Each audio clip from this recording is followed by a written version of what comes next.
Lock in all sports, all plays, all 5% best bets from now until Super Bowl 58 on February 11th, 2024. From your favorite WagerTalk or Sports Memo handicapper for only $11.99 versus a regular price of $19.99 for a total savings of $800. This limited time super discount basically is 52 weeks at $23 per week, less than the price of one 4% play, coming out to only $3.29 per day. With the cost of a 30-day all-access priced at $2.99, it is almost like getting 8 30-day all-access passes at no additional cost. As an added bonus, your all-access starts immediately, so the sooner you buy before Super Bowl, the more additional days you get for free.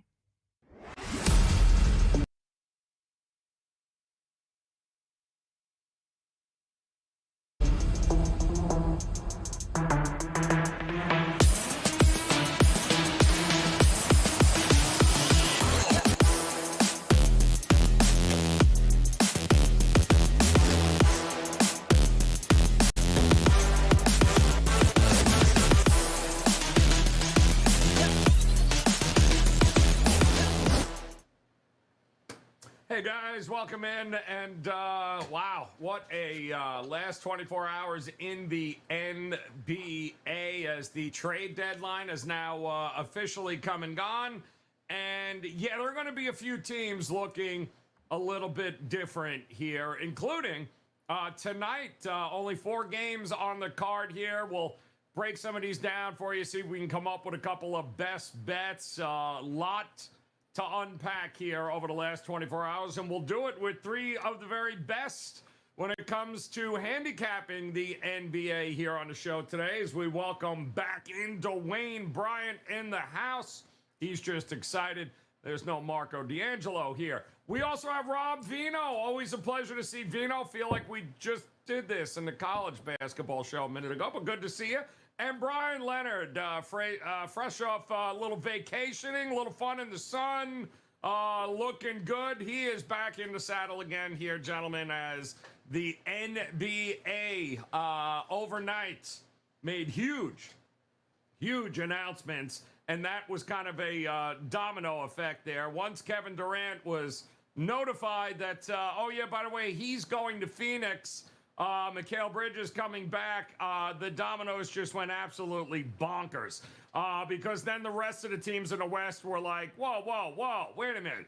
If he's coming out there, then we got to do something. As you can see, Eric Gordon, Bones Highland, out to L.A. for the Clippers. Mo Bamba, the Lakers weren't done making changes. Neither were the Golden State Warriors, who were like, well, I guess we got to bring Gary Payton II back because nobody else wants to play defense on his team. And Jay Crowder, I thought he was retired, but actually he just hated the Phoenix Suns, and now he's going to be with the Milwaukee Bucks. So a lot to unpack here, gentlemen. But welcome in, and Dwayne, welcome back. Hell of a way to start the NBA week here. A lot of new uniforms, a lot of new faces. Do you have anything locked and loaded, ready to roll tonight in WagerTalk? You know, I was just saying to these guys before we went on the air, I don't know who we pissed off to get scheduled for the show on trade day here, but I guess that's just how it worked out. I don't have anything going on as far as plays for sale. I did send out 2 NBA plays to my subscribers today. I am going to give one of those out on the show today. That's pretty much where I'm at with this short card. Yeah, in a short card, it's a nice college basketball card too as well. And Vino, I know you are locked and loaded college hoops here tonight. Anything else up and available there at your page of WagerTalk? Yeah, I waited. Well, let's start with what is available currently, Joe, and that's Super Bowl plays on top of the college basketball. There's a couple of college basketball plays up and available right now, WagerTalk.com. But the Super Bowl 5% play is up and available right now, as is a 4% play on the Super Bowl. The remainder of the props will be up and ready by tomorrow, let's say noon Eastern time, I guess, 9 a.m. Pacific. We'll have all the props out there so you can get a head start on the weekend. As for NBA, the college show this afternoon, and we talked a little bit about what was going on here, and I purposely waited till this portion of the day. And generally speaking, I'll wait till this part of the day anyway. It's really no different than waiting for the injury report, waiting for the trade deadline. So we're going to have an NBA play up and available now that we've seen, and we're sort of going through the remains of what happened here, especially the flurry that happened, between 2 p.m. East and 3 p.m. East. Absolutely crazy. But I think we got a grasp on it now. Well, the dust is settled here, and craziness there, Brian Leonard, in the NBA. Boy, oh boy, I can't remember an NBA trade deadline where this many big name guys and all of a sudden we're switching uniforms. It's a new day. It's a new era in the NBA for certain here. But did you have anything available? NHL, college hoops, and Super Bowl? You got anything locked and loaded already? Yeah. How would you like to be a Dallas Mavericks fan? All of a sudden you bring in a guy that really nobody wants to play with. You bring him in, and then all of a sudden the Phoenix Suns get Kevin Durant. So the excitement lasted one day in Dallas. I have nothing in the NBA today, at least at this point. There's too much going on right now to pay much attention to it. I do have a couple plays up in college, 17-7 overall run. 2 plays in the NBA, including the NHL, including a 5%, 34 and 15, I believe, in the 6 years on the 5% in the NHL. So I like the card today. It just so happens that I got nothing here in the NBA for tonight's matchup. A lot of stuff going on, though. Like these guys said, of course, props and the big game.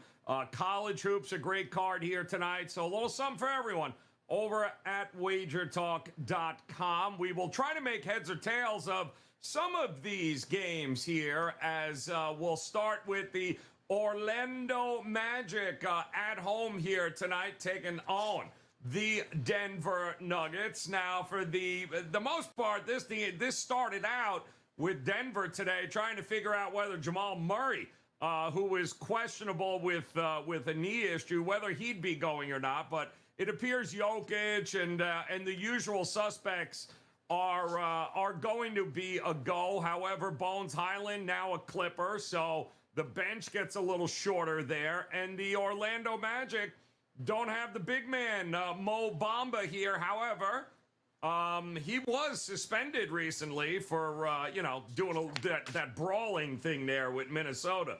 So, interestingly enough, he's going to be a Laker, but the Orlando Magic, with or without Mo Bamba, I saw it at 6, Vino, this morning, 6.5, and I'm going, that's a lot to give a very young, long, athletic Orlando Magic team at home here. Did you consider taking the 6 here in this? Yeah, and I think you hit on it, Joe, the long athletic part, because if there's one thing that the youthful Orlando Magic roster has, it's front court size. And when you're going to play Denver and they're going to march out Aaron Gordon, Michael Porter Jr., and Nikola Jokic, you have to have the ability to combat that, because the other day, after a day of rest where those 3 Nuggets sat, in fact, if you include KCP, 4 of the Nuggets starting 5 sat that day, the 3 on the front line came back with a vengeance in their most recent game when they put up 146 against Minnesota.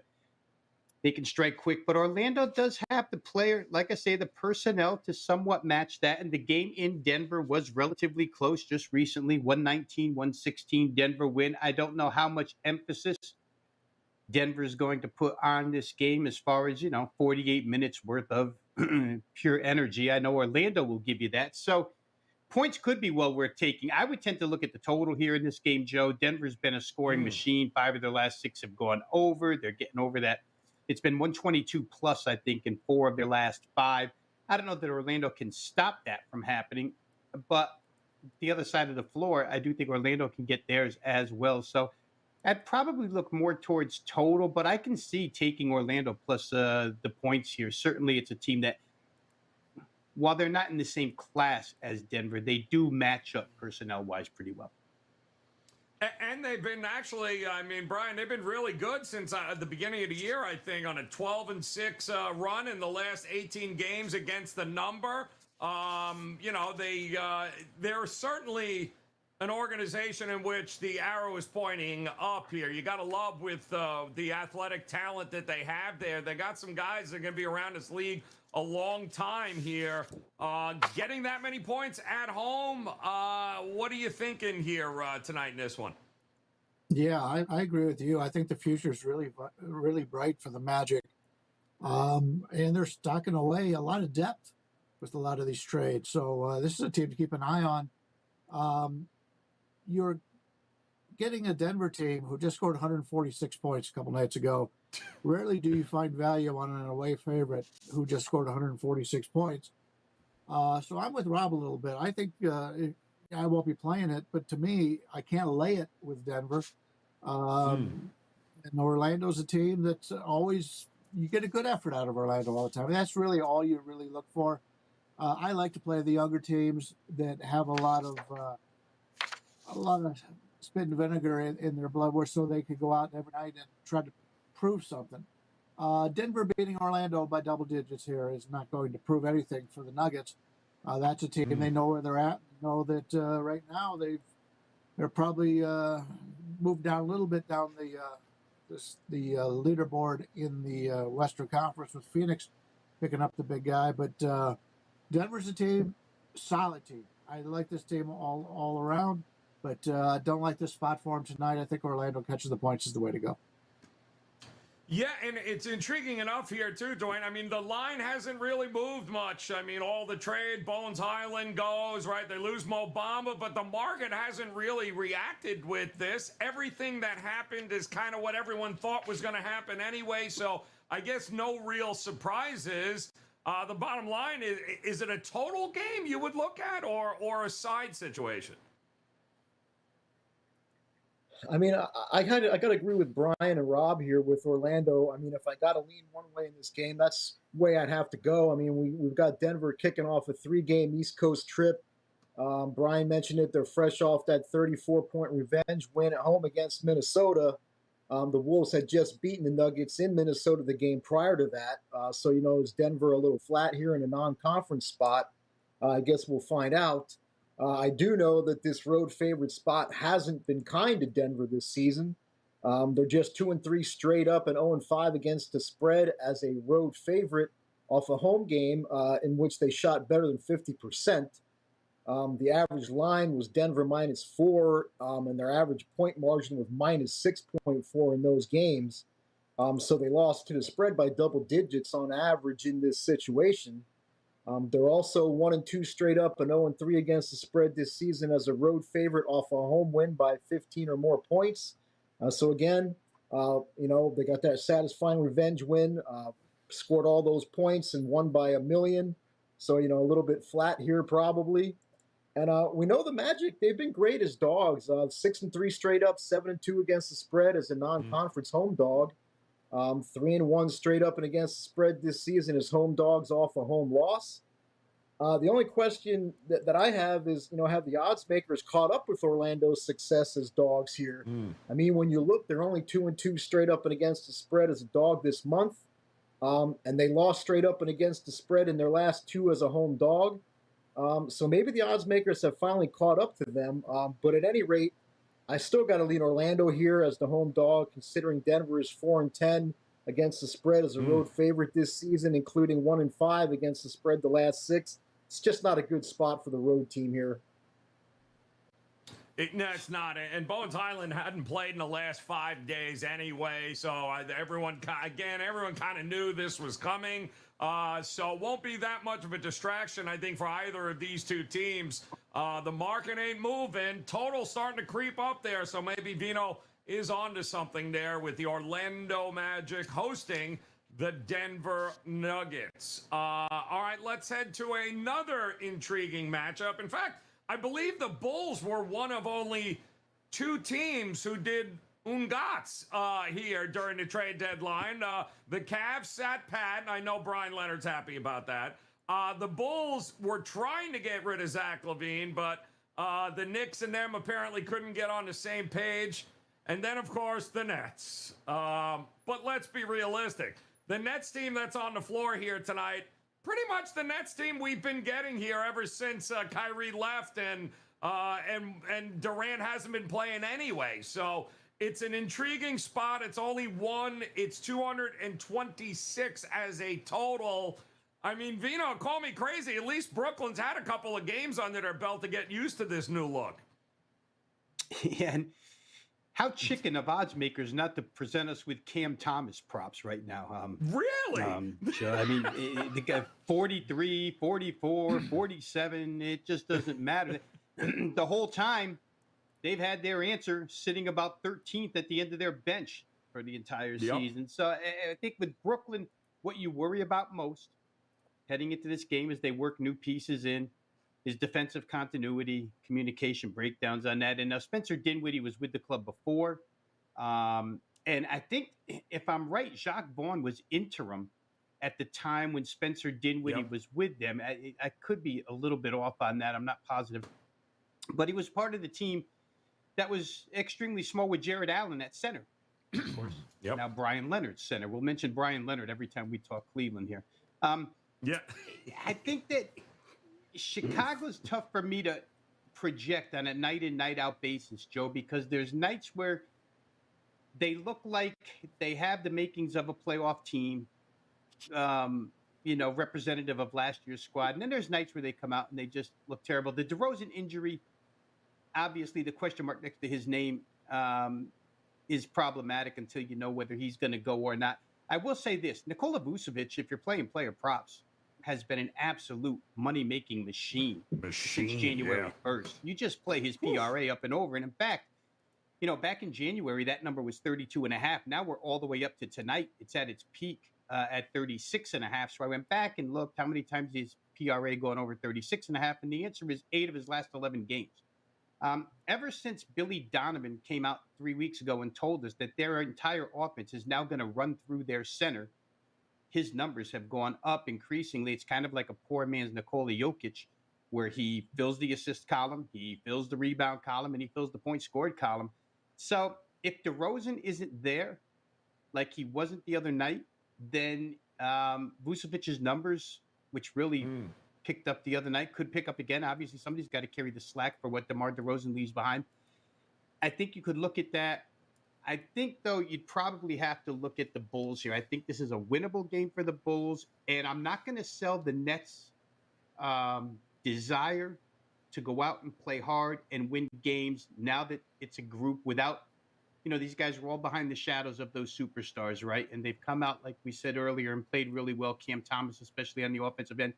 But I think this group probably has a little something to prove. At 32-22, they're still in the playoff race. And, they probably want to maintain that position. So I think they'll give you the good effort. I just don't know that the continuity is going to be there right off the bat. It's a winnable game for Chicago. I'd probably look that way. Yeah, as last I checked here, Brian Leonard looks like Caruso is a go, but DeRozan and Patrick Williams still questionable. The indications are that they will be going. Dinwiddie, I believe, also maybe making his return. What's old is new again. But what do you? I find it fascinating. The line is still a pick 'em pretty much, -1, but it's the total that's gotten crushed since he opened there. 228.5 now. We're looking at about 225, 225.5. And Caruso going, we know the Bulls can play defense. The Nets won't play a lot of it. How would you approach this one? Yeah, you also have the Bulls coming off of a game against Memphis, third game in 4 days, when they scored 89 points, and that was a season low. So, they want to get out and turn it around into triple digits, and they did pretty well in that regard before scoring 128 against San Antonio, 129 against Portland, the 2 previous games. So the offense hasn't been much of a problem, except for that 3 game in 4 nights. So I would expect Chicago, maybe Chicago team total, may be a good bet in this one. As was mentioned, you've got a Brooklyn team with they don't have their big guys playing right now, but yet they've been set up where this team could actually, if they wanted to, probably make the playoffs. I don't think management at this point will let that happen.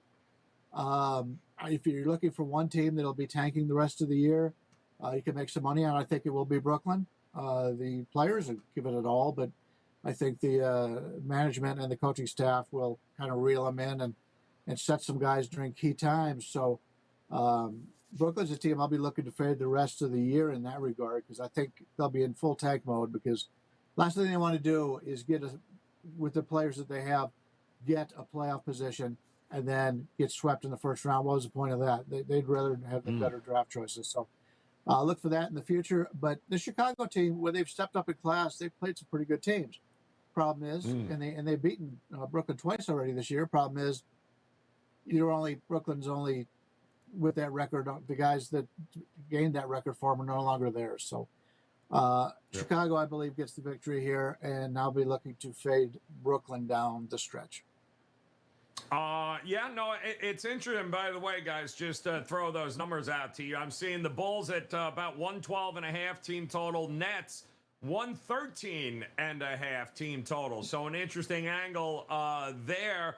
Are the Nets a fade team for you? Are they going to be a fade team for you, Dwayne, after obviously the news and your two big stars are all gone? Was this a team you don't think you could have gotten behind anyway? And do you trust the Bulls in any way, shape, or form?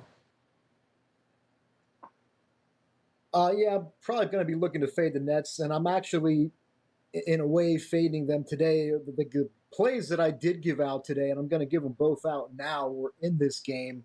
I gave out the full game under here, and I also gave out the Brooklyn team total under. And I sent those out about 2 hours ago. Last minute trades be damned. The under's 3-0 this season when Chicago's a non-division conference road dog of +3 or less. Those 3 games went under by an average of 16.7 points per game. If you can't tell, I'm a situational handicapper when it comes to the NBA. I don't get involved too much in the player stuff. I love the SDQL database. It's very good for situational handicapping. That's my bread and butter here. So one of the games of those 3 that went under was actually the Bulls in Brooklyn earlier this season, and they totaled just 207 points in that game. The under is also 7-1 this season when Chicago's on the road off a road loss. They just lost at Memphis on Tuesday, so that puts them in that role today. And that includes 2-0 if their opponent owns a winning record, as the Nets do. Those 2 games stayed under by an average of 21 plus points per game. Then you look at the series here. The last 4 meetings in Brooklyn have all gone under by an average of 17.1 points per game. So it's not just the over-under record. It's also the margin by which these games are staying under the total. And then you look at recent form. Chicago's number 2 in the NBA in defensive rating over its last 10 games, and 8 of those 10 games went under. And then you look at Brooklyn, they're number 20 in the NBA in offensive rating over their last 5 games. Some more good trends in the favor of the under here. The under's 3-0 this season when the Nets are a non-division conference home favorite of 6 or less. Those 3 games went under by an average of 15.2 points per game. Like I said, it's not a sample size is not important to me in this instance. I'm more concerned with current season data. The more recent, the better. A trend can't get to 8-0 if it doesn't go 3-0, 4-0, 5-0 first. And I don't know about you, but I'd rather be on board at 4-0 and 5-0 and 6-0 rather than wait until it gets there. So I like to hit these patterns early on. I think that's what we've got here in a bunch of different ways. So again, I took the under full game here, and I also took the Nets team total under 113.5. All good angles there, guys, with the Nets at home tonight. The Barclay hosting the Chicago Bulls. We'll take a look here at this one. Obviously, the Phoenix Suns and the Atlanta Hawks. I can assure you the Phoenix Suns are going to look totally different in a few days than what you're going to see tonight. The Hawks, though, intriguing enough here. I believe Sadiq Bey will be wearing a uniform there in a couple of days. They tried their damnedest to get rid of John Collins, but nope, nobody wanted him. Sorry about that, Atlanta. You paid him. You're stuck with him. 7 now is what this line is, which is pretty much what we've been seeing most of the day. The total is 228.5, 229. Hasn't moved an awful lot. I was talking to Robert there, Vino, before this game, and I'm going, can somebody explain to me where the Phoenix Suns points are coming from here tonight, because Cameron Johnson ain't there. Booker's already taken the night off. How are we getting points with the Phoenix Suns here tonight, Vino? Yeah, this year of the NBA, Joe, is absolutely insane, because we would have asked the same question of that out of Brooklyn the other night, and all of a sudden we're seeing Cam Thomas lighted up with near 50, 3 straight games. So the one thing that's constant this year with the NBA, more than any other I've ever seen, is teams without star players. Who cares? The reserves win games. These lines go up, up, up, up, and up due to injuries or trades or whatever the case may be, for absences of key starting players for teams. And the other side, the underdog side, I mean, we do the contrarian play on the show every single day. How many times are the contrarian gods right with their bullshit picks? I mean, they continue to win this season. So it's hard. You know, it's really, really hard. Guys like Damian Lee, who can score. Torrey Craig is an NBA veteran. I mean, we don't know these guys to be 30 points a game, but when you're going to be out there tonight for 35 to 38 minutes for the most part, because they're so shorthanded, who knows? I think one thing, to your point about where the Phoenix Suns points going to come from, would obviously be the guy who drives the bus, right? Chris Paul may just methodically walk all night long, just to get this thing over with until he can get his new teammates on the floor. So you always worry about Chris Paul slowing a game down when you're playing a total. However, Atlanta scored 132 against these guys about a week and a half ago in Phoenix.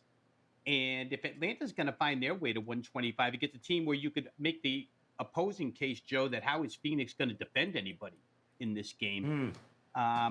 If they can get to 125, then you're only asking the Phoenix Suns to get to around 100 or so points, with guys that are hungry, with guys that want to get buckets.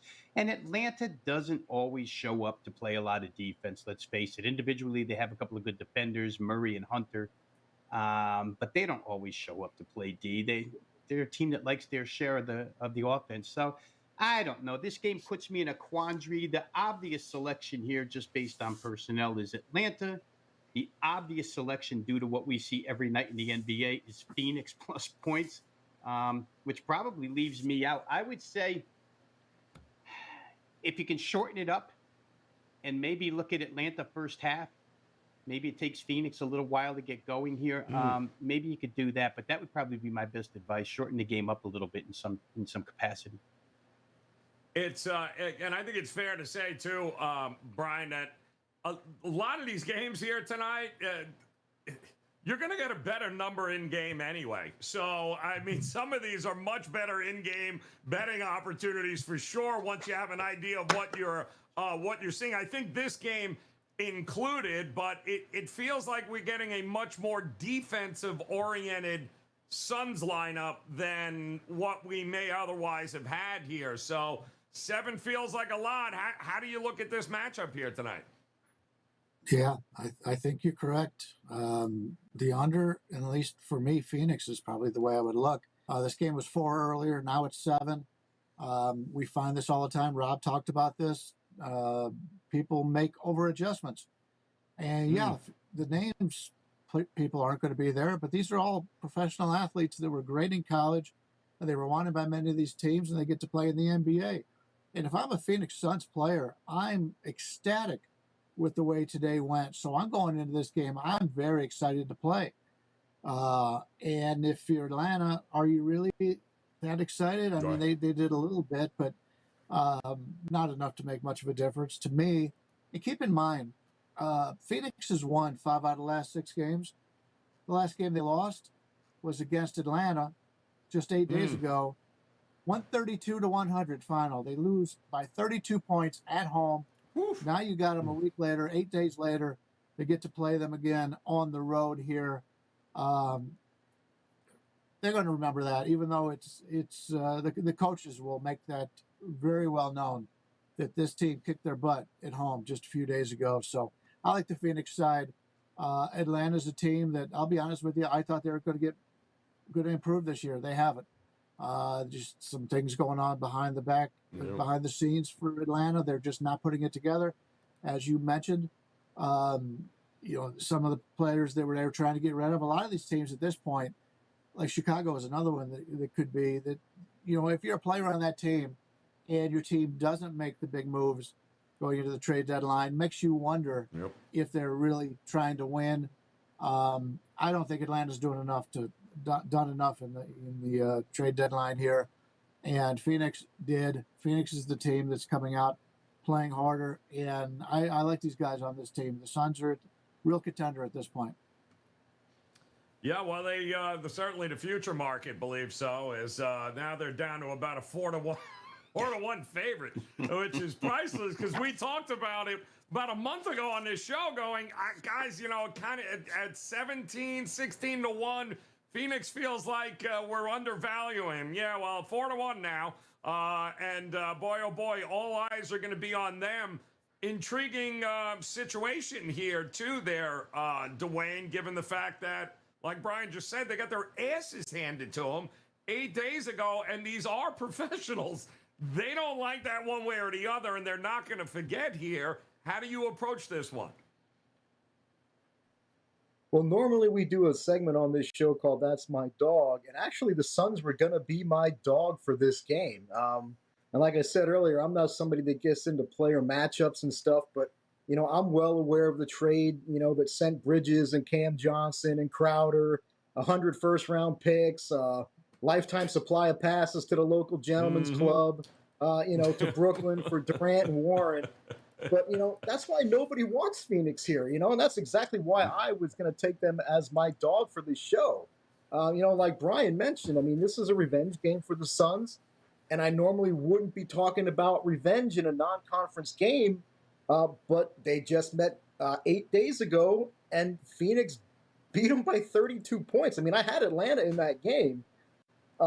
But this game tonight, it's not about getting revenge. What Atlanta did to the Suns 8 days ago was basically bust down their front door and get handsy with their old lady. You know what I mean?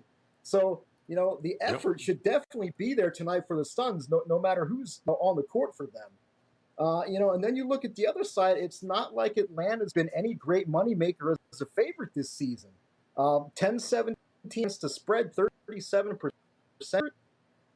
And if you think it gets any better at home, it does. You can consider a 7-11-1, 39% as being better. And if you dig a little deeper than that, you've got the Hawks at 2-7-1 against the spread, 22% as a home favorite laying 5 or more.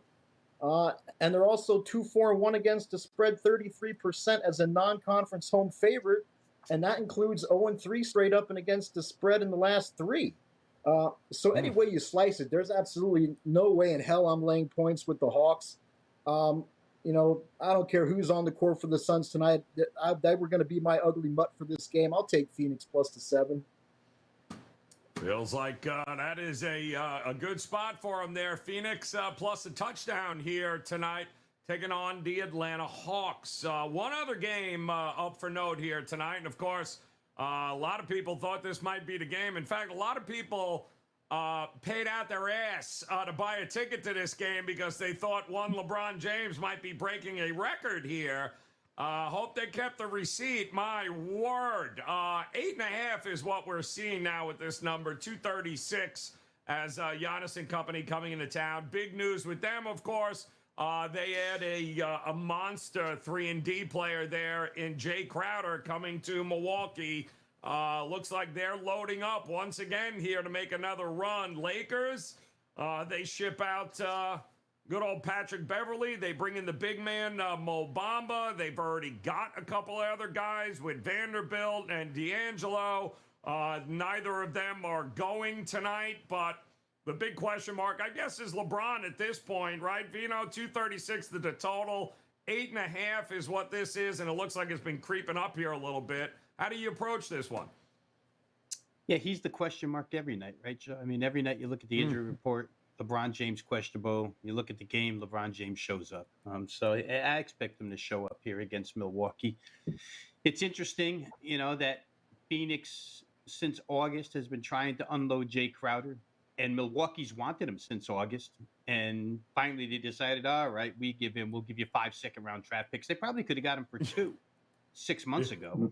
but they waited all this time, and there was a lot of trouble with that Phoenix team anyway, because the guy that was supposed to go was DeAndre Ayton. He's the guy that doesn't talk to the coach, and yet they keep DeAndre Ayton, and maybe they think Kevin Durant can sew everything together now because they have a shot at a championship. Who knows how that's going to work out? But in this case, Joe, it was nice to watch, LeBron break his record and everything. But you know what? They lost the game to the Oklahoma City Thunder, and all that did was push them further down the conference standings.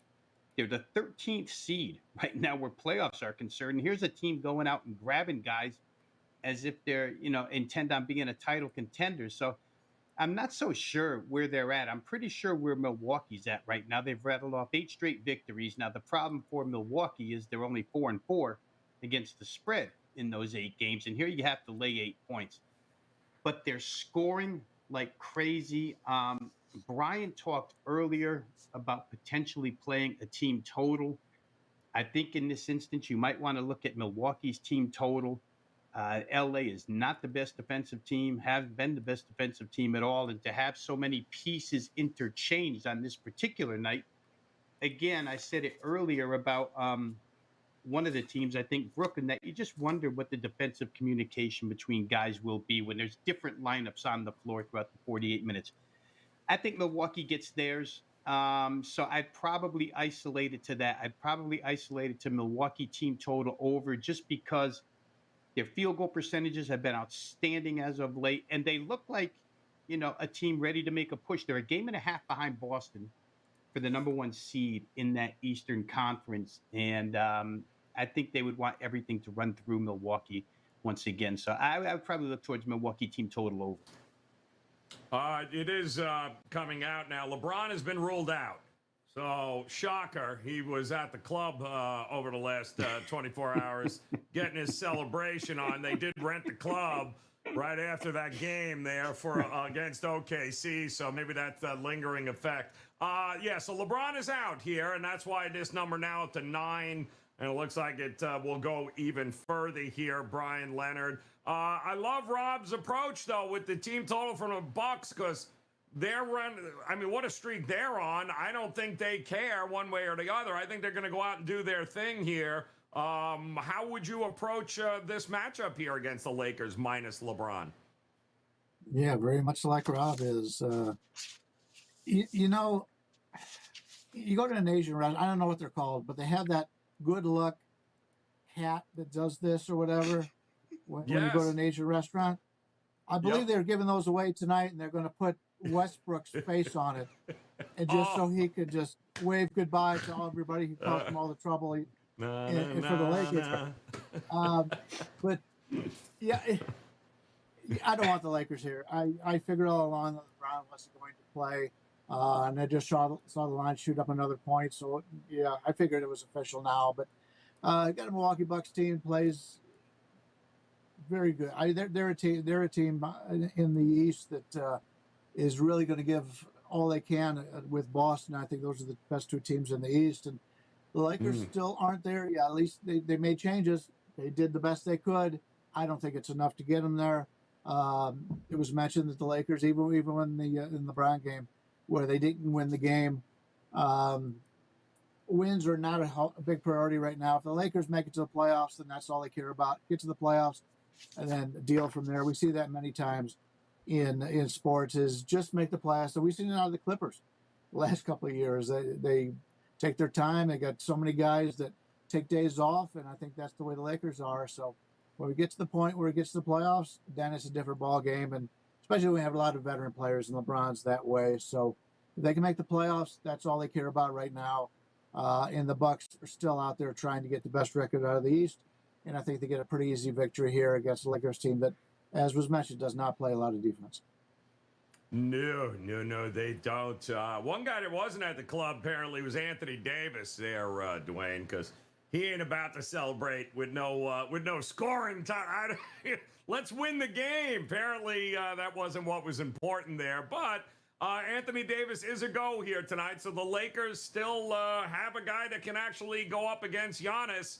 How do you approach this one tonight? The points, maybe first half totals. How you looking?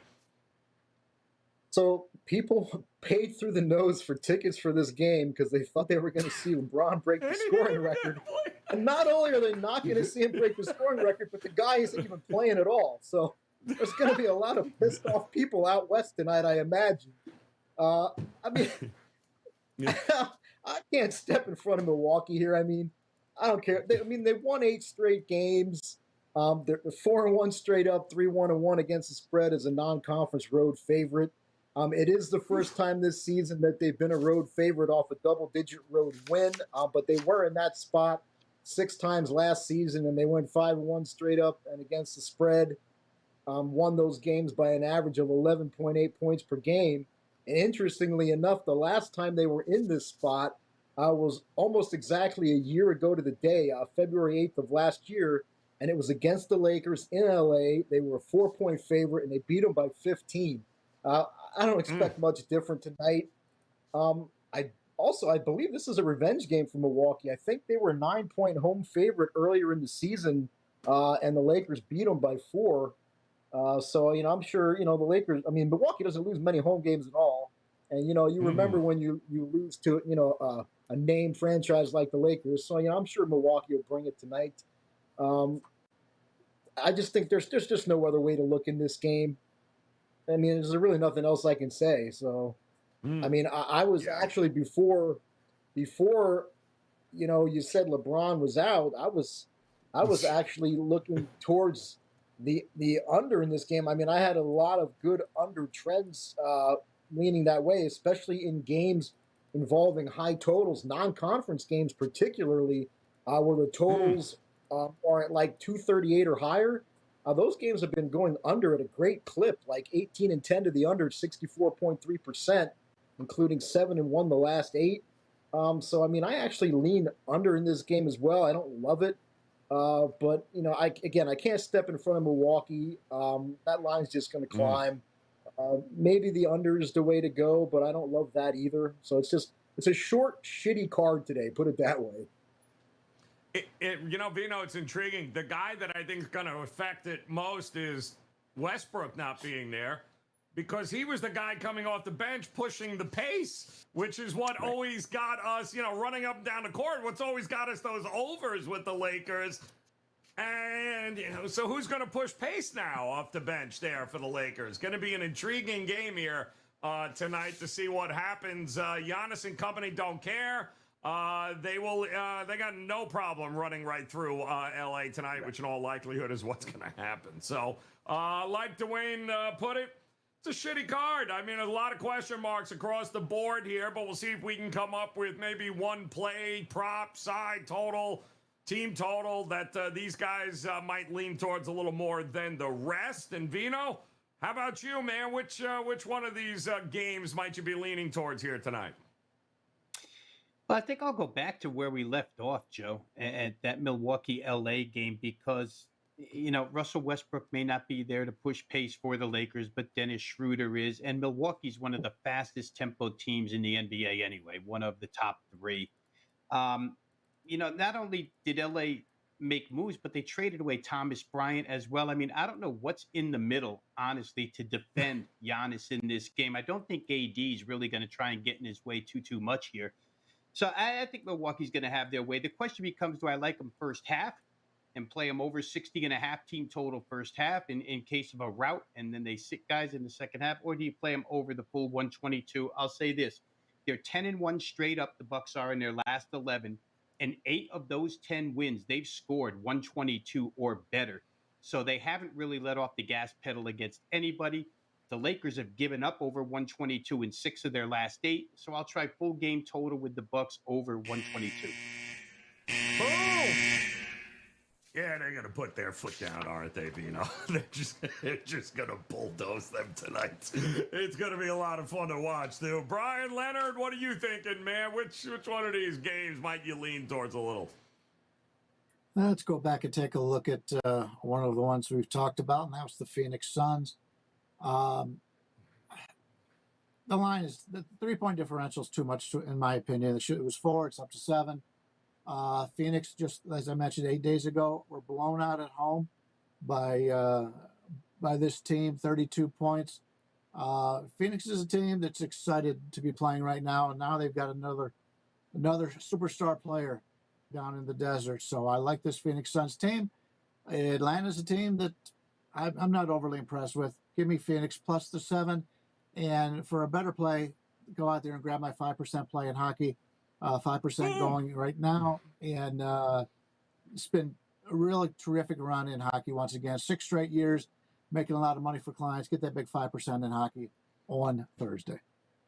No better night, guys, than to go grab that. Bryan Leonard does not throw up a whole lot of 5% best bet. So the fact that he's got one up here in hockey, guys, means, yeah, head over to his page now over at WagerTalk.com. And if you don't like any of these NBA games, just go grab it, guys. Go grab it. No reason not to make it a profitable Thursday for sure. And Dwayne, you gave a lot of great situational and spots here, man. I keep looking at this Magic team and I'm going, wow, between them and Phoenix, it would have been a hard time picking a dog here tonight. Which one do you think you might be leaning towards more than the rest? Well, my best bet for the show is going to be the client play I gave out that I mentioned earlier. It's going to be the under on that Chicago-Brooklyn game. Like I said, the under's 3-0 this season. When Chicago's a non-division conference road dog of 3 or less, those games went under by 16.7 points per game. One of those games was a game in Brooklyn where they managed just 207 points.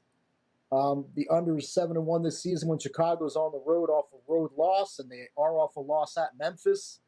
And that includes 2-0 if their opponent owns a winning record, as the Nets do. Those games stayed under by over 21 points per game. And then, the season series, and not just the season, but going back, the last 4 meetings in Brooklyn, they've all gone under, and they've gone under by an average of 17.1 points per game. We got the Bulls playing great defense lately.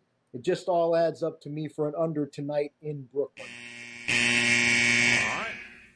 Under in Brooklyn here tonight, guys. So one more time, take a quick look there. Dwayne, his client play there, Chicago-Brooklyn under that 226 number here, while Vino, he likes the team total over for Milwaukee. Expect no prisoners here tonight. 122 is what he is looking at. And Bryan Leonard, hey, the dog might be barking tonight on the card, and if it's going to be, it in all likelihood going to be them Phoenix Suns here tonight, who got a lot, and I mean a lot, to look forward to here over the next month or so, plus 7. And like we told you again, Bryan Leonard's got that 5% best bet in the NHL. They don't come around often, and when they do, you ain't got nobody to blame but yourself if you haven't found it and been on it. So head over to his page now, grab that. Dwayne, also, guys, those 3-day, 7-day, 30-day all-access packages. Be a subscriber with Dwayne, and you never got to worry about getting all those subscription plays right to your inbox. Never got to worry about it. Same thing with Vino, although he is locked and loaded. College hoops tonight. He will have an NBA play for you, but plenty of Super Bowl action already at Vino's page over at WagerTalk.com. Do yourself a favor. Invest in any one of those 3-day, 7-day, 30-day all-access packages. All sports, all plays, including those 5% best bets like Bryan has tonight, all delivered directly to you instantaneously, too, guys, as soon as those plays are made. All right, so we had a lot to unpack here tonight. It's going to be interesting watching some of these new-look teams going forward. The good news is we'll be back again tomorrow. Full slate of NBA action. We'll have you covered here on the NBA Tip-Off Show. Until then, on behalf of Dwayne, Rob Vino, and Bryan Leonard, we appreciate the time, guys. Best of luck with all your plays tonight. We'll talk to you again tomorrow. Good luck.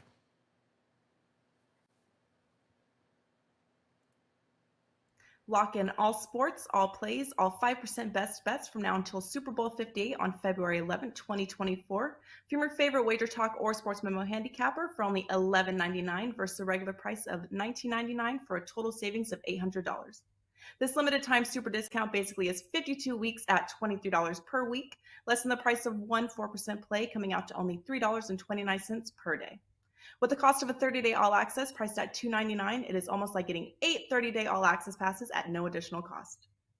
As an added bonus, your all access starts immediately, so the sooner you buy before Super Bowl, the more additional days you get for free.